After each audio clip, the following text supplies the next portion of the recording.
Hi YouTube, it's Monday, which I know is everybody's favorite day. This is not going to be the longest video, I hope it's not going to be, but you know me, I ramble on, so it might be pretty long. Basically, I am going to be talking about American Idol last night, and the top 7, and by the end of the night, they became 5. And I am very disappointed with how things turned out last night. I will give you more details in a few minutes. I had to write this stuff down so that I was prepared. So I don't have to keep trying to go back and forth. So last night, the top 7, they each got to do 2 songs. They did, the first song they did was a tribute to the late singer Prince. And some of the songs he did, but some of them other people did. I'm assuming he either had something to do with writing the song or producing the song or something. He had some involvement in it.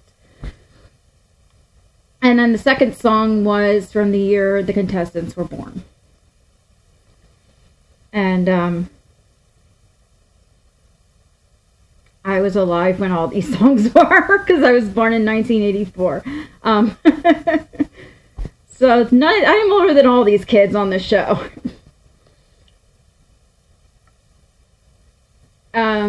So I thought they were going to do it straight, like do 7 people did Prince songs, and then they went next and did the song from the year they were born. Not so. They kind of flipped back and forth. One contestant did a Prince song, then it went to the year they were born, and then back and forth like that. But I'm going to go in the way I would have done it if I was in charge. Nick Jonas, he was the mentor this week. Last week, sorry. And big news before I get into their performances. The top 7 of the season are going to be heading out on a worldwide tour. Or a countrywide tour, I don't know, this summer. So I am really excited for that. We haven't had an Idol tour in a long time. I know that. And as this progresses, as the series progresses, I mean, we have a bunch of talented kids like we have this year. Losing any of them is going to be pretty devastating. Okay? But 2 of my favorites were sent home last night, and I voted for them, so I can complain. You know what they say, if you can't call in anymore, you have to do other things, but if you don't vote, you can't complain. So anyway, Journey, her Prince song that she did was Kiss, and I thought it was absolutely flawless and perfect. You know, Journey has this voice that it's kind of magical, actually. She opens her mouth and it pours out effortlessly. So that song itself did not send Journey home. Her front one from the year she was born, she chose Back at One by Brian McKnight. Excuse me, I'm sorry, my sinuses are draining down the back of my throat.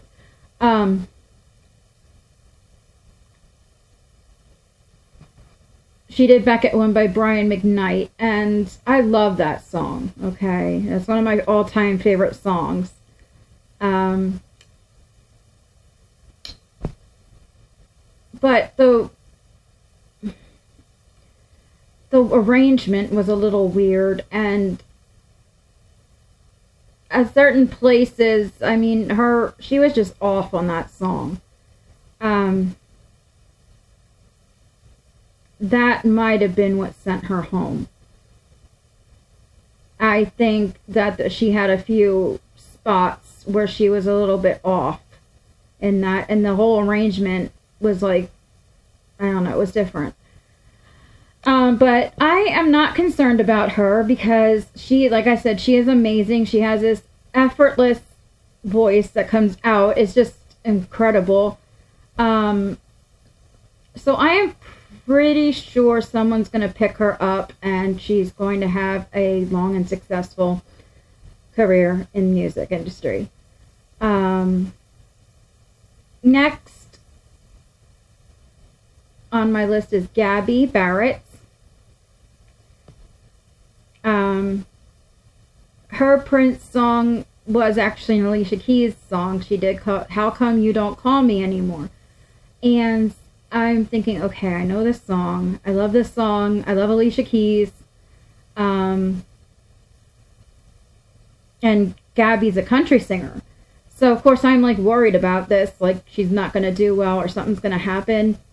She floored me. She really floored me. She just proved to me what Gabby proved to me last night is she can sing anything and do it amazingly well. That was, in my opinion, that was the best performance, not just from her, but from anybody I've seen on the show this season this far. Just a real knockout performance. It was amazing. Of course she's safe. And from the year she was born, she chose I Hope You Dance by Leanne Womack, which she kind of sounded just like her on that song. That was kind of weird. I was worried about that because it's a big song. And I'm glad she chose to do it because she did it beautifully. Then we got Michael J. Woodward. I don't have their last names written down, so I'm kind of trying to go by memory.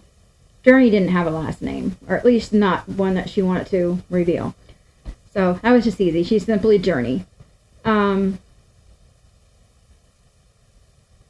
Prince song he did was I Would Die For You, and you know, it was okay. Nothing exciting, nothing exceptional for me. And then for the year he was born, this really had me like thinking, oh my God, what is he going to do to this? My Heart Will Go On. Yes, My Heart Will Go On, the theme from Titanic by Celine Dion. I'm thinking, oh my God, I've never heard a dude do this song before. And just like Beauty and the Beast, like he did last week, this week he just he impressed me so much this week. He took it to a whole new level. And I was just like, got it on the floor. I'm like, wow, don't ever try to judge these kids before they sing the song because he blew me away. Then we got Cade, who really should have went home, but he didn't. The Prince song he did was Jungle Love, and I never heard of it. So I don't know if he did it good or not. But from the year he was born, he did Jules, Who Will Save Your Soul, and he was horrendous on that song. And that's not, I don't mean that in a good horrendous. He was horrendous. I couldn't even tell that was Jules' song. And he was so off key most of the time, and just, he didn't sound good at all. And really, he's kind of cute, but he's not as cute as Caleb. And he's not as talented as Caleb.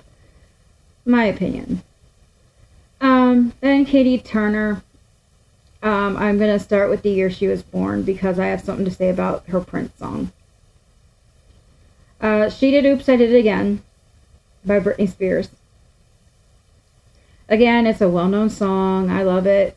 You know, it's from my childhood. And she made it her own. I was kind of wondering how she was going to do this. She did good.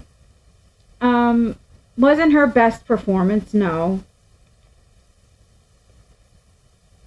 But her Prince song, unfortunately, is what did her in. And it broke my heart. Because I know how amazing this girl is. How incredible she is. I mean, she could have been in the finale. She really could have. I mean, she's going to be in the finale anyway. But she could have been competing for the title. She did Manic Monday. And right off the bat, she forgot the lyrics. And when she forgot the lyrics, my heart was literally crushed. Because I knew the judges weren't going to be mean to her about it. But I also knew that this was probably going to be her ticket home. And sadly, I was right. But she made up for it. And she finished it really great. Of course, she took it like a trooper. She could have cried and tried to not know what happened. But she took full responsibility for it. She didn't cry. She was very adult-like. Again, I'm not worried about Katie because I'm sure she's going to have a long career in music too, just like Journey. Like I said, all these kids are pretty amazing. Then Caleb. He kind of makes me want to be a cougar if it's possible at 33. He is so freaking cute. He's huge though. He's a big boy. He's like the tallest one there. It's like crazy. So from the year he was born, he did the song Amazed by Lone Star. And of course I love that song too. I enjoyed all these songs really. I've heard every single one of the songs that they did from the year they were born. And I didn't hear all the songs from Prince. But you know what? I enjoyed them anyway, even though I didn't know what they were doing. But he did Amazed by Lone Star, and just, his voice does something to you. He's got that really low baritone voice that just, it's beautiful. And then he did When Doves Cry for his Prince song, and I loved it. You know, I never heard the original, so I didn't, it's like, okay. So when Lionel said that he put his stamp on it, a country stamp on it, it's like, okay, well, I never heard the non-country version, so. And Maddie Poppy did Nothing Compares to You. That was her Prince song. And then she did it on the piano, with the piano. And I think when these kids play the instruments that they can play, I think it really helps them along. It was nice to see her on the piano. And for the year she was born, she did If It Makes You Happy by Sheryl Crow.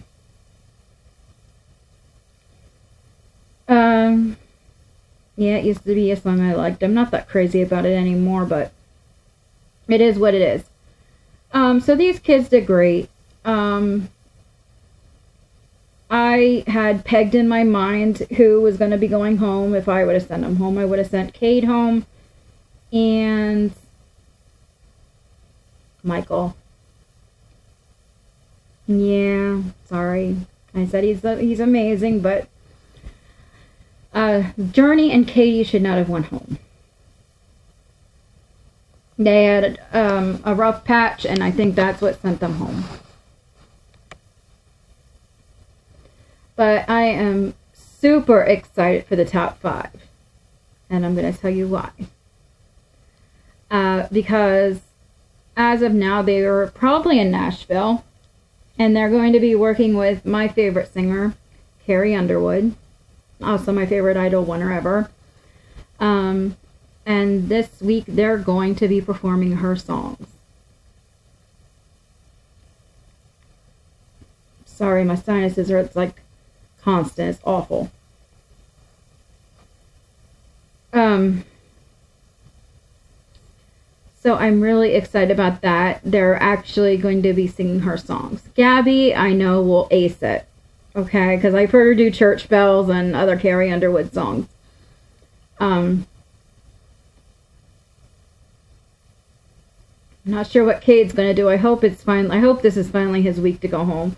I really don't want him to be in the finale. No offense, Cade. You're great, but your time has come and gone, dear. It's time to go home.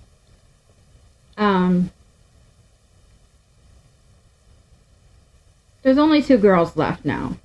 There's 3 guys and 2 girls. And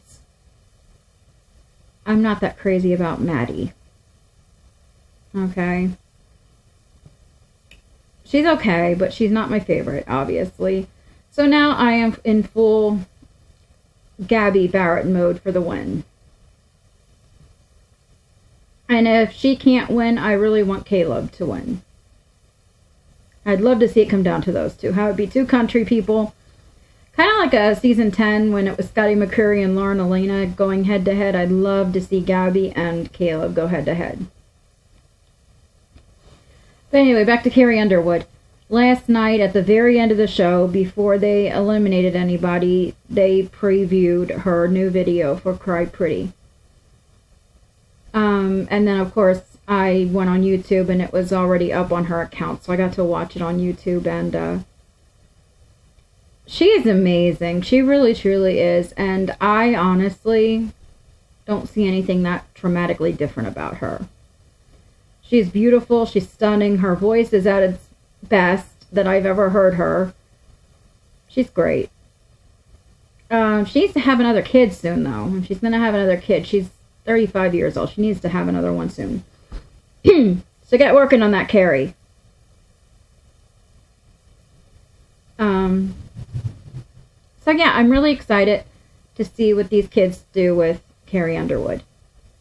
I have been waiting since she won for her to be coming back and mentoring a new group of idol hopefuls. So this is exciting, and she's not only going to be the mentor, they're doing her song. So I am so happy about that. I am so excited. But what I must give the top 5 for advice, if they're even going to watch this, please don't pick something too big for you. Pick something that is in your wheelhouse that you can also go outside your comfort zone a little bit with. And Kate, I know you have a tendency to change things around. Don't change Carrie Underwood's songs that much. Believe me, I've heard every single one of her songs. I own every single one of her albums. Don't mess it up. Okay? I'm all for putting your own spin on it, but when you change the arrangement completely like he did with the Jules song, I didn't even know that was a Jules song when he was done with it. And it was like, I couldn't understand what he was saying. The only thing I could really understand was Who Will Save Your Soul, but the rest of it was like jumbled. It was like horrible. And it just, I don't know. That was my cat. So I'm going to go, and I'll be back next week.